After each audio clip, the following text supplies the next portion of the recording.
Hi കൂട്ടുകാരെ, പുതിയൊരു വീഡിയോയിലേക്ക് എല്ലാവർക്കും സ്വാഗതം. അങ്ങനെ സുശീല ഭ്രാന്തളകിയും കൊണ്ട് നേരെ അനുപമയുടെ അടുത്തെത്താണ് കേട്ടോ. എന്നിട്ട് അനുപമയോട് പറയണേ, എടി നീ വല്ലവരെയൊക്കെ ഇങ്ങോട്ടേക്ക് കൊണ്ടുവന്നും അതുപോലെ അവരുടെ അടുത്ത് കൂട്ടും കൂടി നീ എന്നെ തകർക്കാൻ നോക്കുന്നെങ്കിൽ അത് വെറുതെ വിടില്ലടി. എങ്ങനെയുള്ള അസഭ്യ വാക്കുകൾ ഇങ്ങനെ പറയാൻ കേട്ടോ. മറ്റുള്ളവർക്കും കണ്ണി കണ്ട ആണുങ്ങളൊക്കെ വീട്ടിൽ വിളിച്ച് കയറ്റലും കണ്ണി കണ്ട ആണുങ്ങളുടെ കൂടെയൊക്കെ നടക്കലും എന്നുള്ള ആ വാക്കുകളൊക്കെ അങ്ങ് പറയുമ്പോൾ അത് കേൾക്കുന്ന അനുപമ പറയണേ, ഞാൻ നിങ്ങളൊരു സ്ത്രീ ആയതുകൊണ്ടും പ്രായത്തെ മാനിച്ചും അതുപോലെ നിങ്ങളുടെ ദേഹത്ത് ഞാൻ കൈവെക്കാത്തത് എന്ന് പറയും കേട്ടോ. ഇത് കേൾക്കുന്ന സുശീല, ഓഹോ നീ എന്നെ കൈവെക്കൂടി, എന്നാൽ എനിക്കതൊന്ന് കാണണല്ലോ, നീ എന്നെ അടിക്കടി എന്നും പറഞ്ഞിട്ട് സുശീല നേരെ അനുപമയുടെ നേർക്ക് ചെല്ലുമ്പോൾ അനുപമ ഇതെന്തൊരു കഷ്ടമാണ്, ഇവരെ കൈവച്ചില്ലെങ്കിലും കൈവെക്കുന്ന രീതിയിലാണല്ലോ ഇവരുടെ പ്രവൃത്തി. അപ്പോൾ അത് കണ്ടിട്ടാണ് ഭാനുമ്മ കയറി വരുന്നത് കേട്ടോ. അങ്ങനെ ഭാനുമ്മക്ക് അങ്ങ് ദേഷ്യം പിടിക്കുകയാണ്. എന്താടി സുശീല നീ ഇവിടെ കിടന്ന് കാണിക്കുന്നത്, നിൻ്റെ മരുമകളല്ല ഇവളിപ്പോൾ, എന്നിട്ട് നീ എന്താണ് ഇവിടെ കാട്ടിക്കൊടുന്നത്, പിന്നെ ഇവളെന്തിനാ എൻ്റെ മരുമകളല്ല എന്ന് പറഞ്ഞിട്ടും എൻ്റെ കുടുംബത്തെ കാര്യത്തിന് തീരുമാനം എടുക്കാൻ വരുന്നത്. അത് കേട്ടോടുന്നെ എന്താടി നിൻ്റെ കുടുംബത്തിന് തീരുമാനം എടുക്കാൻ വന്നത്, പിന്നെ പ്രതിഭയുടെ കാര്യത്തിലൊക്കെ ഇവൾ തീരുമാനം എടുക്കുന്നത് എന്താണ്, പ്രതിഭയെ എൻ്റെ വീട്ടിലോട്ട് പറഞ്ഞയച്ചതും ഇവളാണെന്ന് പ്രതിഭ പറഞ്ഞല്ലോ, അപ്പോൾ സുശീല നിനക്ക് ആ മരുമകളെയും വേണ്ടേ എന്ന് ഭാനുമ്മ ചോദിക്കുമ്പോൾ ഉടൻ തന്നെ സുശീല പറയണം, അത് എൻ്റെ വീട്ടിലെ കാര്യമാണ്, ഞാനാണ് തീരുമാനിക്കുന്നത്. അത് കേട്ട ഉടൻ തന്നെ അനുപം പറയണേ, നിങ്ങളുടെ വീട്ടിലെ കാര്യം നിങ്ങൾ തന്നെ തീരുമാനിച്ചോളൂ, പക്ഷേ എനിക്ക് വഴിയിൽ പോകുന്നവരെയും അതുപോലെ എന്നോട് സഹായം ചോദിച്ചു വരുന്നവരെയും എനിക്ക് എന്തായാലും സഹായം വേണ്ടെന്ന് പറയാൻ പറ്റില്ല, സഹായം ചെയ്യാൻ പറ്റില്ല എന്ന് പറയാൻ പറ്റില്ല. കാരണം എന്താണെന്നറിയോ, ഒരു കുഞ്ഞിൻ്റെ ജീവനാണ് നിങ്ങൾ നശിപ്പിക്കാൻ നോക്കിയത്. നിങ്ങളെപ്പോലെ നിർഗിഷ്ട ജീവിയും ക്രൂരതയുള്ള ഒരു സ്ത്രീയെ ഈ ലോകത്ത് ഞാൻ കണ്ടിട്ടില്ല. അത്രയും വൃത്തികെട്ട ആളാണ്. നിങ്ങളെ ഒരു അമ്മ എന്ന് വിളിക്കാൻ പോലും പറ്റത്തില്ല. അത് ഞാൻ നേരത്തെ നിങ്ങളോട് പറഞ്ഞല്ലോ, അമ്മ എന്ന വാക്കിൻ്റെ അർത്ഥം അറിയാത്തൊരു സ്ത്രീയാണ്. എടി നീ എന്താടി മുതവി എന്നെ പറഞ്ഞത് എന്ന് പറഞ്ഞ് വീണ്ടും അനുപമയുടെ നേർക്ക് അങ്ങ് എടുക്കുമ്പോൾ ഉടൻ തന്നെ ഭാനുമ്മ, സുശീല നീ ഇറങ്ങി പോകുന്നുണ്ടോ, അനുപമക്ക് അടിക്കാൻ കഴിഞ്ഞില്ലെങ്കിൽ എനിക്ക് നിന്നെ അടിക്കാൻ കഴിയും, അതിനുള്ളതൊക്കെ എനിക്കുണ്ട്, എന്നേക്കാ ചെറുതാണ് നീ, ഞാൻ നിന്നേക്കാ പ്രായത്തിന് മൂത്തതാണ്.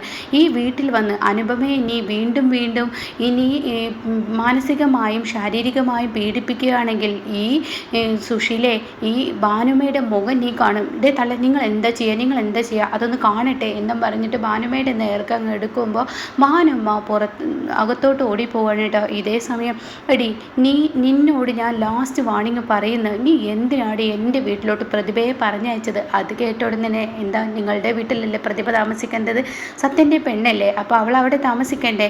അത് കേട്ട ഉടനെ സുശീല പറയണേ, നീ എന്നെ ഒന്നും ചെയ്യില്ലടി, അവളെ അവിടെ കൊണ്ടുവന്നിട്ടുണ്ടെങ്കിൽ ആ കുഞ്ഞിനെ ഞാൻ ഇല്ലാതാക്കുകയോ ഒക്കെ ചെയ്യുമെന്ന് പറഞ്ഞ ഉടനെ അനുപമ പറയണേ, നിങ്ങളത് ഇല്ലാതാക്കിയാൽ നിങ്ങൾ ജയിലിൽ പോയി കിടക്കുന്നതേ പിന്നെ കാണത്തുള്ളൂ, അതിനുള്ളതൊക്കെ എൻ്റെ അടുത്തുണ്ട് തെളിവുകൾ എന്ന് പറയും. എന്ത് തെളിവാടി നിൻ്റെ അടുത്തുള്ളത് എന്ന് പറഞ്ഞ് വീണ്ടും വഴക്ക് കൂടുമ്പോൾ, ദേ സുശീലെ ഒരുപാട് നേരമായി നിന്നോട് ഇവിടെ നിന്ന് ഇറങ്ങിപ്പോകാൻ പറയുന്നത്, പക്ഷെ നീ അത് ചെയ്യുന്നില്ല, എന്നാൽ എൻ്റെ കയ്യിലിരിക്കുന്ന ഈ വെട്ടുകത്തി ഒന്ന് നോക്കിയെന്ന് പറഞ്ഞ് ഭാനുമ്മ സുശീലയുടെ നേർക്ക് വെട്ടുകത്തി എടുക്കുന്നു കേട്ടോ. അപ്പോൾ സുശീല അവിടെ നിന്നും പതിയെ പേടിക്കാൻ ഇറങ്ങിപ്പോകുന്നുണ്ടോ, അതല്ലെങ്കിൽ ഈ മക്കൾക്ക് ജീവിക്കാൻ വേണ്ടി ഞാൻ നിന്നെ വെട്ടും, കാരണം ഞാൻ ജയിലിൽ പോയി കിടന്നാലും കുഴപ്പമൊന്നുമില്ല, എനിക്ക് ആരും ഇല്ലാത്തവരാണ്, മക്കളൊന്നും ഇല്ലാത്തവരാണ്, എൻ്റെ മക്കൾ എന്നെ നോക്കുന്നില്ല, കുഴപ്പമില്ലാത്ത രീതിയിൽ നോക്കുന്ന ആർക്കൊരു ബാധ്യതയാവാനും ഞാൻ ഇഷ്ടപ്പെടുന്നില്ല. അതുകൊണ്ട് തന്നെ എന്നെ ഓർത്ത് ദുഃഖിക്കുന്നവരാരുമില്ല. ഈ പറയുന്ന അനുപമയും മറ്റുള്ളവരൊക്കെ എന്നെ ഓർത്ത് ദുഃഖിക്കുന്നത് നീ കാരണം. അനുപമക്ക് ഇന്ദ്രൻ്റെ ഒരു ജീവിതം പോലുമില്ല, അതുകൊണ്ട് തന്നെ ഞാൻ നിന്നെ അങ്ങ് വെട്ടിക്കഴിഞ്ഞാൽ പിന്നീട് അവർക്കൊരു ജീവിതം ഉണ്ടാവുമെങ്കിൽ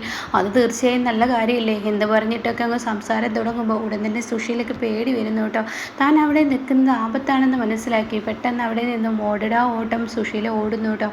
എന്നാൽ ഈ സമയം ഇതങ്ങനെ വിട്ടാൽ ശരിയാവില്ല മോളെ, ഇനി നീ പലതും മറച്ചു വെച്ചാൽ ഇനിയും അവൾ വീണ്ടും നിന്റെ അരികിലോട്ട് വരും. ഇപ്പോൾ രക്ഷിക്കാൻ ഞാനുണ്ടായി, നിനക്ക് അവൾക്ക് ശിക്ഷ കൊടുക്കാനും കഴിയില്ല, ശിക്ഷ കൊടുത്തു കഴിഞ്ഞാൽ തീർച്ചയായും ഇന്ദ്രൻ അത് ചോദ്യം ചെയ്യാൻ വരും. ഇന്ദ്രൻ നന്നായി അറിയാം അവൻ്റെ അമ്മയെക്കുറിച്ച്, പക്ഷെ അവൻ്റെ അമ്മയുടെ നേർക്ക് വിരൽ ചൂണ്ടാൻ അവന് കഴിയില്ല. ഇപ്പോൾ നീയും ഇന്ദ്രനും വലിയ തെറ്റില്ലാതെ പോവുകയാണെന്നൊക്കെ ഇങ്ങനെ പറയുമ്പോൾ ഭാനുമ്മ എന്ത് ചെയ്യാൻ പോകുന്നു, അതൊക്കെ ഉണ്ടെന്ന് പറഞ്ഞ് ഭാനുമ്മ നേരെ പോകുന്നത് സോനയുടെയും ശ്യാമിൻ്റെയും സത്യൻ്റെയും ഒക്കെ അടുത്തോട്ടാണ് കേട്ടോ. അപ്പോൾ സത്യ എന്ന് പറഞ്ഞ് വിളിക്കുകയാണ്. ഉടനെ സത്യൻ അവിടെ ഇല്ല. സത്യനില്ല എന്ന് മനസ്സിലാക്കുമ്പോൾ ഉടൻ തന്നെ സോനയോട് പറയുന്നുണ്ട് അവൻ എങ്ങോട്ടാണ് പോയിരിക്കുന്നത്, അവൻ കടയിലോട്ടാണ് പോകുന്നത്.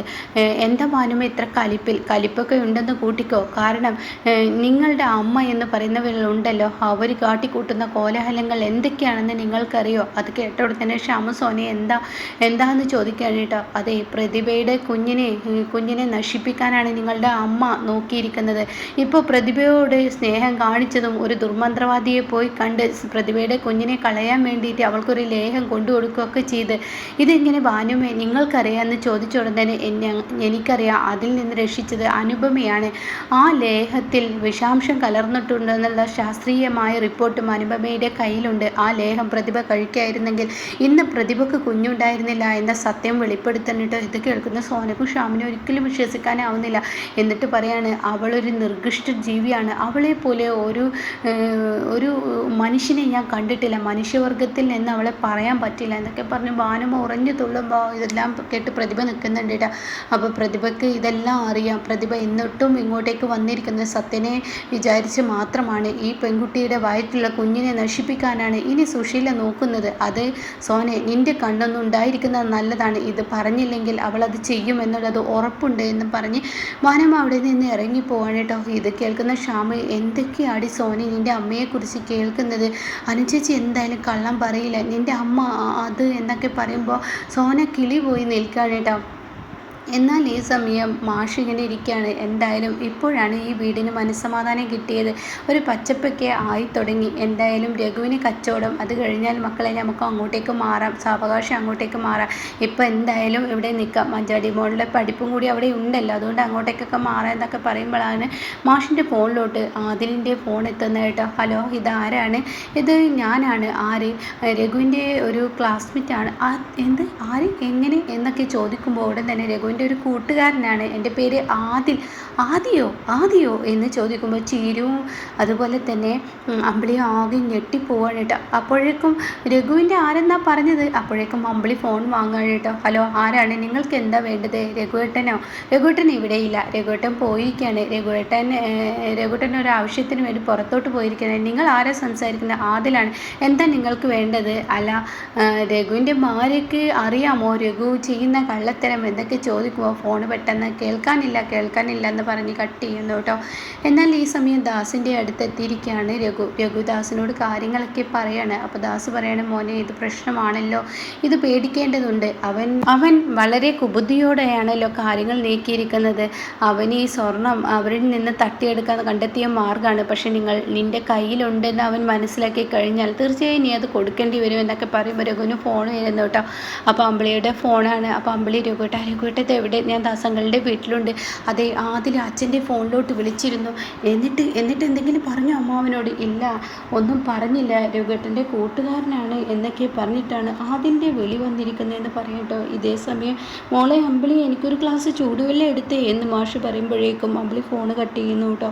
എന്നാൽ ഈ സമയം രഘു ആണെങ്കിലോ ആകെ ടെൻഷനായി പോവാണ്. ഈശ്വര, ഇയാൾ കുടുംബത്തിൽ കയറി കളി തുടങ്ങിയല്ലോ, ഇനി എന്ത് ചെയ്യും? ആ സ്വർണം തൻ്റെ കയ്യിൽ വെക്കണോ അതോ തിരികെ കൊടുക്കണോ എന്ന ആശങ്കയിൽ അങ്ങോട്ടും ഇങ്ങോട്ടും ചാഞ്ചാടി കൊണ്ടിരിക്കുകയാണ് കേട്ടോ. അപ്പോൾ എന്തായാലും ഇനി രഘുവിൻ്റെ കയ്യിലുള്ള ആ നിധി തനിക്ക് തന്നെ എന്ന് വിശ്വസിച്ചിരിക്കുന്ന അമ്പിളിക്ക് ഇനി എന്ത് വരുമെന്ന് നമുക്കെല്ലാവർക്കും കാത്തിരുന്ന് കാണാം.